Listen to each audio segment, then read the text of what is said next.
Disculpas, pero voy a seguir leyendo un poco los comentarios y ya ven que voy leyendo un poco en la medida en la que voy transmitiendo. Entonces, bueno, voy a presentar, le pido a controles técnicos si me ayudan. Voy a compartir pantalla y creo, en la medida en la que preparaba este programa, que nos va a dar para más de un programa. Vamos a un proceso electoral en 2024. Los mexicanos nos estamos politizando, mexicanos y mexicanas, y cada vez discutimos más de política. Está bien, seguimos discutiendo de la familia, de las mascotas, del clima, del trabajo, pero yo personalmente veo bien que el pueblo de México discuta de política por la sencilla razón de que la política nos afecta a todas y todos, seamos lo que seamos. Empresarios, maestros, carniceros, zapateros, hagamos el trabajo que hagamos, seamos de primaria, tengamos doctorado, todo nos va a afectar una política pública. Y bueno, pues miren, yo elegí, me da risa en parte, por eso puse la imagen de payasos, pero es patético ver a la oposición en México acusar al gobierno de Andrés Manuel López Obrador, al gobierno de Morena, al gobierno de la 4T, al gobierno de la coalición Juntos Haremos Historia, de dictadura. Pues es como esa imagen que tienen ahí, no sé quién vio esa película, yo sí la llegué a ver, los que tenemos más edad la vimos, Charlie Chaplin, el gran dictador. Y bueno, ese es el tema de hoy. Y bueno, ya saben cómo me gusta discutir en estos temas, me gusta presentar datos y sobre eso voy a mover. Miren, vamos a darle una lección del lenguaje de la maestra Lupita, o sea, de la primaria.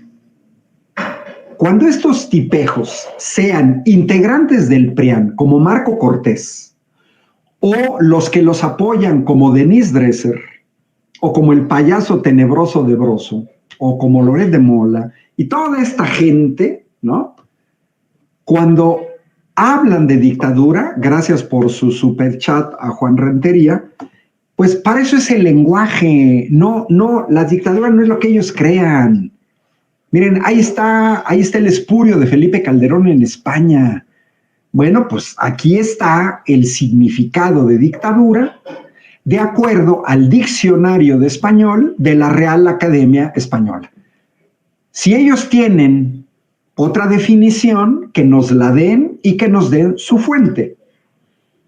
Porque una dictadura es un régimen que, ojo, lo puse en rojo y resaltado en amarillo. Por la fuerza o violencia, concentra todo el poder en una persona, en un grupo, en una organización. Aquí es clave, ¿eh? Por la fuerza o violencia. Pero además reprimen los derechos humanos y las libertades individuales. Ahí está la definición de dictadura.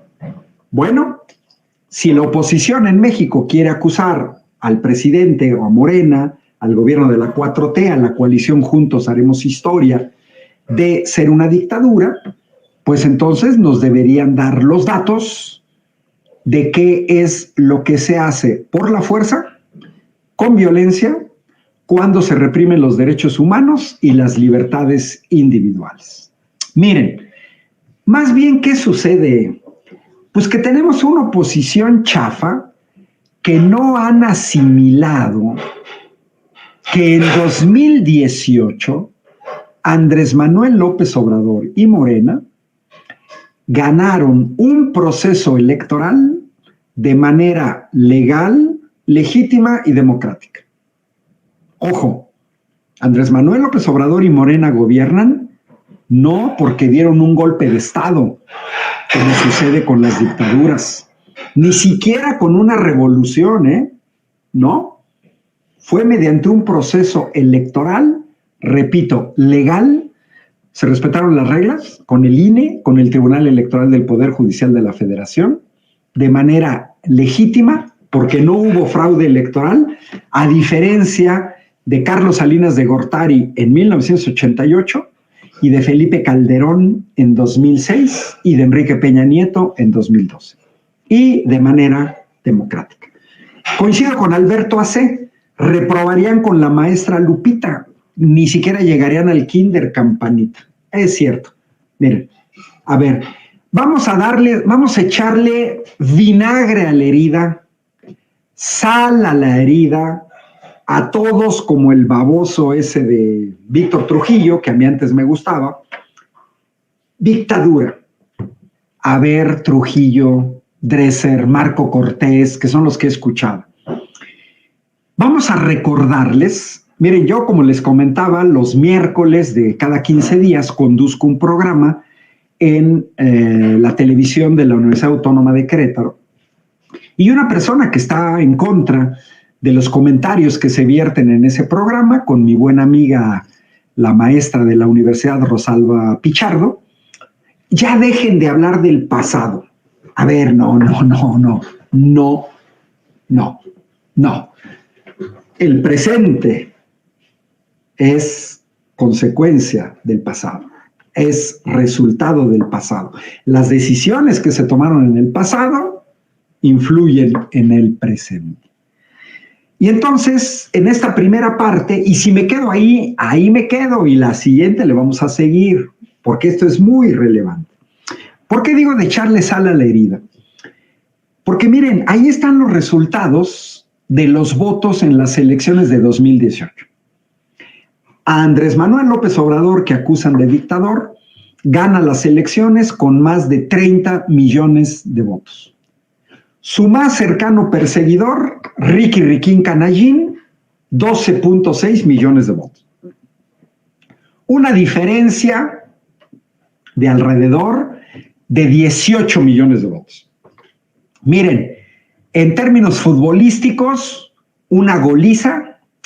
En términos de box o de lucha libre, una madriza. En términos de la Xóchitl Gálvez, una putiza. O sea, los que salimos a votar por Andrés Manuel en 2018, destrozamos a la oposición. Y luego ahí están los votos del priista José Antonio Meade.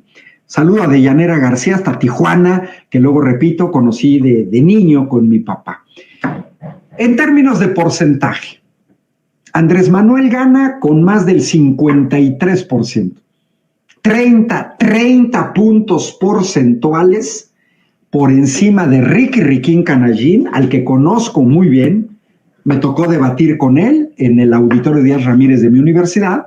Ricky Riquín Canallín es egresado de la Universidad Autónoma de Querétaro, yo también, donde he sido profesor, nada más que el de la Facultad de Derecho.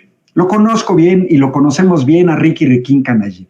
Sabemos cómo fue su ascenso en política cuando gobernaba el gobernador panista Francisco Garrido. En Querétaro nos conocemos muy bien la historia del ascenso de Ricardo Anaya, gracias a su relación con Francisco Garrido, gobernador de Querétaro. 30 puntos de ventaja. Miren, los que le lleva Claudia Sheinbaum a la senadora Botarga.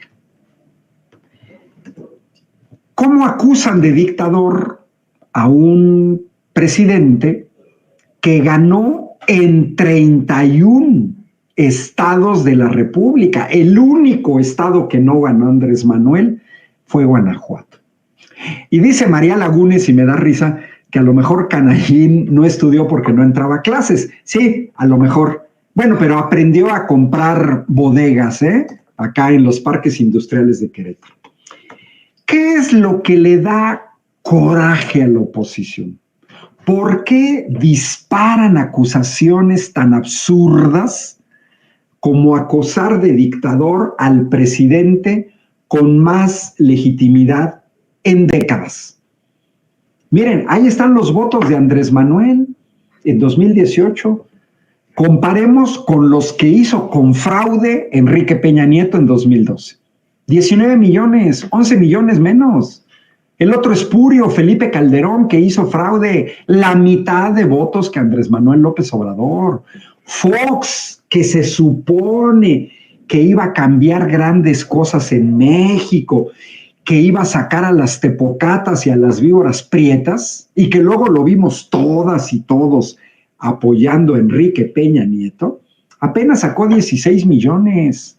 El otro tipejo que nos dejó endeudado con 3 billones de pesos del Fobaproa, que privatizó los ferrocarriles, Ernesto Zedillo, 17 millones. Y Salinas, el primer espurio de la época reciente, que llegó a la presidencia por fraude electoral contra Cuauhtémoc Cárdenas, no llegó ni siquiera a los 10 millones. Bueno, gracias, Deyanira dice que casi nunca comenta porque anda en el trabajo. Te entendemos, Deyanira, porque a mí me pasa lo mismo, que luego escucho varios programas como si fueran el radio.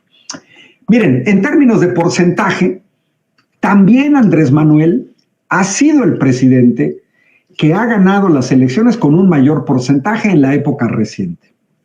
Y Salinas, hay que recordar que llegó por fraude.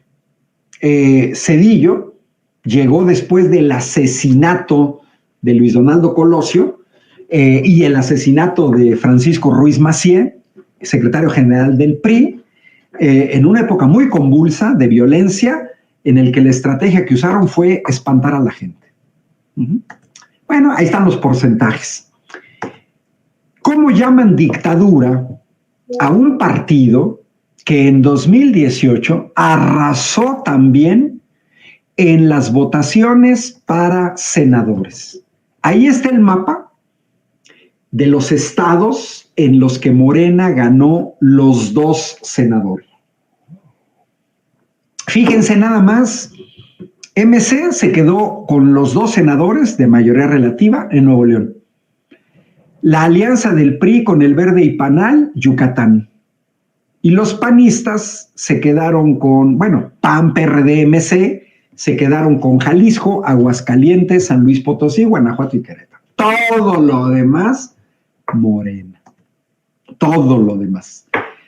Pero también en diputados, miren, todo lo que ven en un color más oscuro, fíjense, todos los distritos fueron ganados por la coalición Juntos Haremos Historia.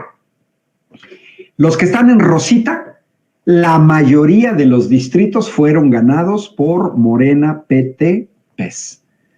El país se pintó color morena en la presidencia de la República, en la Cámara de Senadores y en la Cámara de Diputados.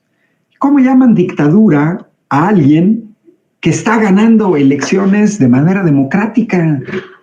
Porque además hay que recordar que en 2018, y ahí están los resultados, Morena ganó 5 gubernaturas de las 9 que estaban en juego, y ese mismo año, despuesito de julio de 2018, también Morena ganó Puebla. Es decir, 6 de 9 para Morena. Son las primeras gubernaturas de Morena, es cuando la doctora Claudia Sheinbaum gana las elecciones para ser jefa de la Ciudad de México. Pero además, Morena, vean esa tablita que yo hice en Excel, muy sencillo,